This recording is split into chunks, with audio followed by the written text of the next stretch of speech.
I will murder you. All right, I will murder you. I will murder you. I will murder you. I will murder you. Ashley Bocanegra, Antonetta Stevens, and Daniel Gonzalez sought fresh starts in Georgia. For a time, they found it, but buried desires resurfaced, leading to a volatile and ultimately deadly love triangle. Ashley Bocanegra had a charm that made her unforgettable, a vibrant soul. She had a way of commanding attention the moment she entered a room. Originally from New York, she relocated to Beaufort, Georgia, about 40 miles northeast of Atlanta. By the summer of 2022, she had a 7-year-old son with Daniel Gonzalez, who also lived in Beaufort. The fact that both Ashley and Daniel moved to Georgia isn't coincidental. Their relationship, marked by passion and volatility, had been on and off for years. At that time, however, they were both involved with others. Daniel was engaged to Antonetta Stevens, a woman he had known for 5 years. Ashley, too, was engaged, but the connection between her and Daniel remained undeniable. As his supervisor at Floor & Decor, where Daniel worked the night shift, they shared frequent, secret encounters. In early August, Daniel made the mistake of confiding in his 17-year-old sister, Janine, about the affair. This was strange, considering Janine was very close to Antonetta, often regarding her as more of a sister than Daniel. Janine initially promised Daniel that she'd keep the secret to herself, but she broke down and told Antonetta almost immediately. And shortly thereafter, they saw Daniel and Ashley walking together at a convenience store near their apartment. Antonetta suspected that Daniel had been cheating on her for some time, and at that point, she knew that her womanly intuition had been spot on. Needless to say, she was hurt, confused, and downright angry. After all, she was under the impression that they moved to Georgia to get married, raise their children, and put their pasts behind them. But now, the man of her dreams was cheating on her with a beautiful young woman who was his ex-lover, his boss, and the mother of his son. On Thursday, August 11th, 2022, around midday, 30-year-old Ashley Bocanegra arrived at the Preston Hills at Mill Creek apartment complex in Beaufort, where Daniel, Antonetta, and Janine lived. Daniel later stated that he was asleep and unaware of her visit, but Antonetta and Janine were expecting her. As soon as Ashley arrived, they immediately left the apartment to meet her in the parking lot for a confrontation. As soon as Antonetta and Ashley locked eyes, they started walking toward each other with clear hostility. Meanwhile, 17-year-old Janine filmed the scene on her cell phone. The tension was evident from their body language, signaling an impending physical confrontation. Antonetta, being bigger and stronger, quickly grabbed Ashley's hair and threw her to the ground. Ashley's head struck the pavement as Antonetta held her down, threatening to murder her. From the start, the fight was one-sided. While Ashley was on the ground, Antonetta took Ashley's phone and handed it to Janine before resuming the attack. Ashley pleaded for Antonetta to let her up, but the assault continued. The authorities didn't release all the footage, deeming it too violent and disturbing, so the exact events remain unclear. However, it was evident that Antonetta kept Ashley pinned down while the assault continued, and Janine later joined in, kicking Ashley in the head. Soon after, witnesses saw them dragging Ashley across the parking lot by her hair. Antonetta repeatedly told Ashley to say hi to Daniel, taunting her by revealing she knew about Daniel's affair at work, threatening to get him fired, and claiming Daniel had told her it was okay to go outside and hurt her. Eventually, it seemed like Antonetta was about to let Ashley up, but Janine chimed in and told her not to stop. After another round of blows, they left Ashley in a heap on the pavement and walked back to the apartment with her phone. They originally planned on calling or texting her fiancé to tell him about the affair, but they never got around to it. The altercation only lasted a few minutes, and someone from the leasing office eventually called 911. Ashley was in bad shape, but she managed to get up and walk to the apartment because she wanted her phone back. Antonetta returned her phone, and by then Daniel was out of bed because the yelling and arguing had woken him up. He went to the door to see what was going on and instantly realized that Ashley and Antonetta had been in a fight. But at that point, Ashley's injuries didn't look that serious. She was able to walk normally, and other than a few puffy red areas, her face wasn't that swollen. She eventually made her way back to her own apartment, but she was in far worse condition by the time her fiancé got home later that afternoon. He immediately drove her to the hospital, where emergency room doctors determined that she had fractured ribs and severe internal injuries. And to make matters worse, Her face and neck had become so swollen that she was having trouble breathing on her own. Officers arrived to investigate the incident shortly after the 911 came in. When Daniel answered the door, they asked if they could speak with the two women who were involved in the altercation. She came to my house. She's been sleeping with my fiance. She works over there. She's his manager, and she keeps on forcing him to have sex with her after he'd been cut it off, or she's gonna fire him. And we ended up fighting right there because she approached my home. Antonetta immediately told them that Ashley came to her home, that she was Daniel's manager at work, and that she forced him to have sex with her after he tried to end the relationship on multiple occasions. She also told them that Ashley repeatedly called and texted her that morning to let her know she was coming. See them walking together, and you're a woman, you know our intuition. I know that's the girl. I seen her, we argued yesterday, he broke it up, it was fine. This morning now, she's calling, text him, saying that she's gonna be coming here. I waited for her. The officers left without making any arrests because they weren't sure who started the fight. They even called and spoke with Ashley at the hospital to get her side of the story. To their surprise, she said she didn't know Antonetta Stevens or Janine Gonzalez, and that she wasn't sleeping with anyone's fiancé. Ashley seemed fine during the short call, but her condition deteriorated to such an extent that ER doctors decided to fly her to another hospital with more experienced surgeons. But sadly, she died later that afternoon before they could perform what might have been life-saving surgery. Now, with a possible murder on their hands, Gwinnett County detectives returned to Antonetta and Daniel's apartment later that night. Daniel wasn't home at the time. Antonetta and Janine were, but neither showed the slightest bit of emotion when Detective Carter told them that Ashley was dead. Well, we just got another call about it. So I guess the girl went to the hospital and she died. She died? She's dead. So, but we know that there was like an altercation that happened beforehand. And that was mutual, and she came here. Yeah, we understand that. Yeah. So, but because of it, I wasn't going to kill anybody. Yeah, I'm not that person. I get it. Yeah. But because of that, we have to kind of talk to you guys and get a more formal statement. Sure. Okay. Wow. I'm so sorry about that. Antonetta expressed some remorse, claiming she never meant for anyone to die. She continued to insist that Ashley was the one who came to her home, suggesting that if Ashley hadn't shown up, the fight never would have happened. Antonetta went on to tell the detectives that she had been struggling with depression and bipolar disorder, and that she never expected Daniel to cheat on her with a coworker. I expected him to basically cheat on me with someone at the workplace. You know what I'm saying?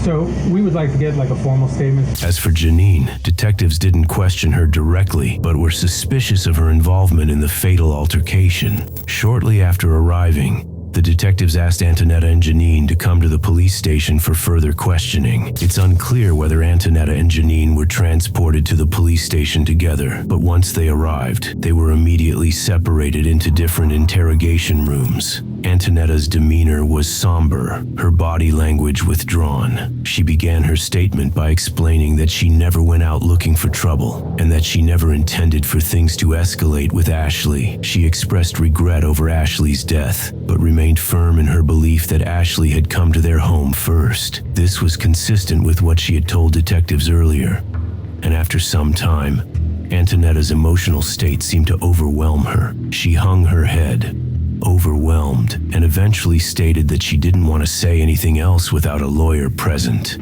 I will say that, I don't go out looking to harm anybody.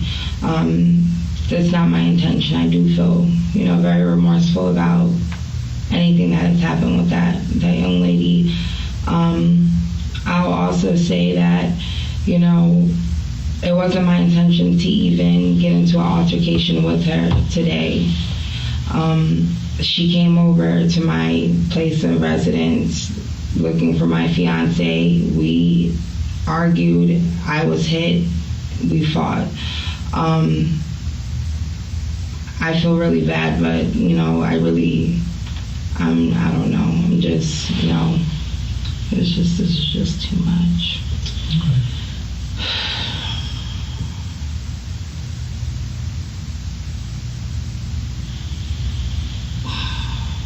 You okay? No, I'm not. I'm just, I have kids. I don't I don't know how to feel, man. In stark contrast, Janine was surprisingly candid and upbeat in her interview. She quickly began explaining that Antonetta and Daniel hadn't been getting along for some time, citing numerous arguments, especially after a family trip to Florida. She revealed that Daniel had confessed the affair with Ashley to her, and she, in turn, told Antonetta, as she felt closer to her than her own brother. Told her what happened. He explained when cheated or whatever. She was like, oh, really? And she's upset, whatever. I was like, don't tell him that I told you because he's going to be mad at me. Right. Janine then described how the confrontation unfolded, saying that Ashley showed up at the apartment because she was kicking Daniel out after their breakup. Janine admitted to being involved in the altercation, even explaining that they had taken Ashley's phone, though she claimed they only intended to use it to call Ashley's fiancé to expose the affair. And Antonetta saw the messages. So she decides, like, yeah, now she's about to come see you. Now I'm about to beat her up. Because you just saved me from her the other day. No, you know that's how it was. So she's coming. So Antonetta and me, we go. And she comes to the house. You know, big fight. It's a big fight. So, after the fight, we took her phone. We were gonna call her husband to let her know that, you know, just to stir some out. According to Janine, after the fight ended, they returned the phone to Ashley, and they were unsure of what happened afterward, since they had gone back inside. I don't know what the hell happened after. When Detective Araya asked if she had ever been in a fight before, Janine responded with a flirty tone, acknowledging her athletic build. Really look athletic. Yeah, you look athletic. Yeah, you got some shoulders on you. Why would you do that? You don't know if I just care about these shoulders. Despite knowing Ashley was dead and that she played a role in the fight that led to her death, Janine maintained a surprisingly lighthearted attitude throughout most of the interview. She was just 17, and it was possible she didn't fully grasp the gravity of the situation. However, it could also be that this was her way of coping with the intense stress, trying to maintain some semblance of normalcy. How feel about that? Like, how did that happen? It was very vivid. It happens so fast. You know, fights are just like a blur when it happens. Yeah. But where was she? I know you said earlier she came looking for him. she came because he was moving. He was getting kicked out, and she wanted to be a little writer. Mm-hmm. When she knows she a side chick and she got a husband at home, like, girl. I know she's breaking up a happy home, but where was she at? Like, no, she has a husband as well. Yeah, no, but where was she at? What do you mean? You said she came and looked for him. Where was she at? How did y'all make contact with her? Through messages. Where did you meet up? She was in our complex. I guess she lives like right near us. The interview took a turn when the detectives confronted Janine with a contradiction in her story. She had previously stated that Ashley had been texting Antonetta that morning, but the detectives had already uncovered that Janine and Antonetta had taken Daniel's phone while he was sleeping and used it to lure Ashley to the apartment. How did you guys find the messages again? His phone. Okay, did you find it or did she find it? She found it. Antoinette? Mm-hmm. Okay. How did she, like, where were you at? Did you come, how did that happen? She came to me, we were reading messages. And we were like, yeah, that's the girl that we just saw. Yeah. Yeah. Did you guys text her? Mm-mm. What do you mean? Did you guys send messages to her? No, we don't got her number. No, I mean from his phone. Oh, from his phone? Mm-hmm. No, I don't think so, no. Okay. Mm-hmm. You sure? Yeah. Because you messed up your story a little bit. I already read the messages. You messed up a little bit. What was the messages? He wasn't getting kicked out. Yes, he was. Mm-mm. I don't know. What the hell? When the detectives told her she was being charged with robbery, Janine laughed and nonchalantly acknowledged the theft, but she emphasized that they had given the phone back. The mood shifted again when they informed her that she was also being charged with murder. I told you she wasn't leaving unless we gave her back her phone. We just did it so we could call her husband before we changed our mind. Okay. He had phone Daniel. She got her phone back. She said it was okay for you to take it? No. Okay, yeah, that's a robbery. Other charge is murder. Murder? Yep. You'd be charged with murder. Me? Yep. That's too bad. Janine, still with a casual tone, replied, "That's crazy. Life is crazy. Too bad." She shrugged off the seriousness of the situation, claiming that all she had done was pull Ashley's hair. As the interview concluded, Janine chuckled and joked with the photographer as her mugshot was taken. Both Janine and Antonetta were arrested and charged with robbery, aggravated battery, and felony murder. They were transported to the Gwinnett County Jail and held without bond. Meanwhile, Gwinnett homicide detectives paid a visit to Daniel's apartment later that night. He had visible injuries on his back and shoulders, but he wouldn't explain how he got them. It was possible that Antonetta had attacked him either before or after the altercation with Ashley. From the moment the detectives arrived, it was clear Daniel still had feelings for Ashley and was genuinely concerned for her well-being. He gave the detectives his phone and allowed them to search his call and text history to help uncover more about what led to the fight. The only thing she said is, "Why would you do this to me?" And I told her, like, we're not, like, the love interest is gone. Everything, like, I told her this yesterday when she saw me walking with this girl. Oh, okay. And I stopped her. I was like, you're not gonna fight her because of what we're going through. It's not her fault, you know. Did she message Ashley from your phone, and I'm pretty sure pretending to be you? Yes. It wasn't until Daniel asked how Ashley was that the detectives revealed the tragic news. Ashley had died from her injuries. Is she hurt? I see. Like, real bad? So Honestly, I'm not gonna make a show. I'm not gonna go and yell. I'm not gonna go call her. I just want to know. yeah, we got a call from the hospital a little while ago, and she actually passed away from. Bro, stop playing with me, No, please. seriously. Please stop playing with me. Sure. Please stop playing with me. Sit down, Please sit down, stop sit down, playing sit down, with me. sit down, sit down, sit down, sit down. Please stop playing with me. Shh, breathe. Please stop playing with me, man. Breathe. Shh, breathe. Look at me. Breathe. Always.